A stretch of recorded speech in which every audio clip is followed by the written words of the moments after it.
తెలుగు వంటల వినోదం ఛానల్కి స్వాగతం అండి. ఈరోజు మంచిగా ములక్కాడ రసం అండి చేసి చూపిస్తాను, చూడండి.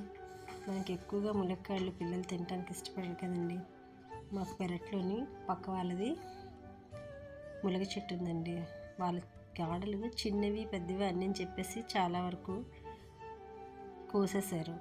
అవి కొంచెం మేము తీసుకున్నాం. ఇవి కూరకి పెద్ద రుచిగా ఉండవని రసం చేస్తున్నానండి. ముందుగా చెప్పాను కదండి, చూసారు కదండి. అందులోని ములక్కాడలని పసుపు కొంచెం ఉప్పు వేసి కుక్కర్ పెట్టేశానండి. ఇవి మెత్తగా అయిపోయాయి కదా, వీటిని శుభ్రంగా కూడా రసం తీసేసానండి.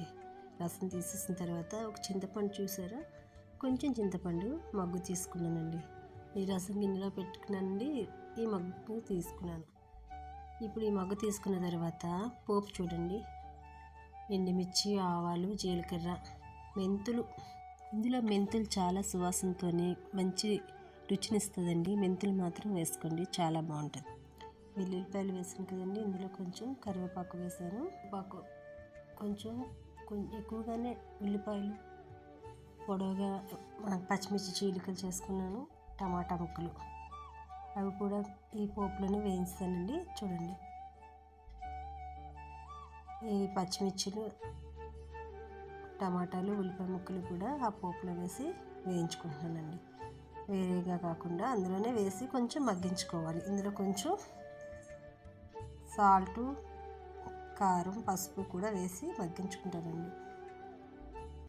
ఈ ములక్కాడలు తినడానికి పిల్లలు ఇష్టపడరు కాబట్టి అండి, ఈ రసం తీసి పెట్టడం వల్ల చాలా మంచిదండి. ఇందులో ఇది పెద్దవాళ్ళకైనా మనకైనా సరే ఎక్కువగా ములక్కాడ తినడం వల్ల దీంట్లో ఐరన్ కూడా ఉంటుంది కాబట్టి చాలా మంచిదండి. పీచు పదార్థాలు పిల్లలకి ఎక్కువగా పెట్టాలంటారు. వీళ్ళు నమిలి తినడానికి ఇష్టపడరు కాబట్టి ఇలాంటి రసం ఎక్కువగా ములక్కాడ ఉండేటప్పుడు వేస్ట్ అవ్వకుండా మీరు ఇలా రసం చేసుకొని ఉంచుకోవటం, ఇది 1-2 రోజుల వరకు చాలా బాగానే ఉంటుందండి. బాగా మరిగించుకొని ఉంచుకోవాలి.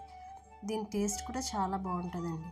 ఇప్పుడు చూడండి, నేను ఆ పోపు వేగిన తర్వాత రసం పోసేసాను.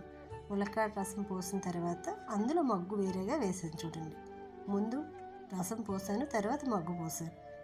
ఇది వేసిన తర్వాత బెల్లం చూడండి, కొంచెం మోతాదులో దానికి టేస్ట్ తగ్గట్టు బెల్లం వేసుకున్నాను. ఇందులో కొంచెం ఇంగు కూడా వేసుకొని పోపులో వేసానండి. ఇంగు కూడా వేసుకుంటే చాలా బాగుంటుందండి. ఈ రసం చాలా బాగుంటుంది. మరిగిన తర్వాత దీన్ని 1-2 రోజుల వరకు మనం యూజ్ చేసుకోవచ్చండి. ఒకసారి చేసి చూడండి ఎంత టేస్ట్గా ఉంటుందో. పిల్లలకి పెద్దలకి చాలా బాగా నచ్చుతుందండి.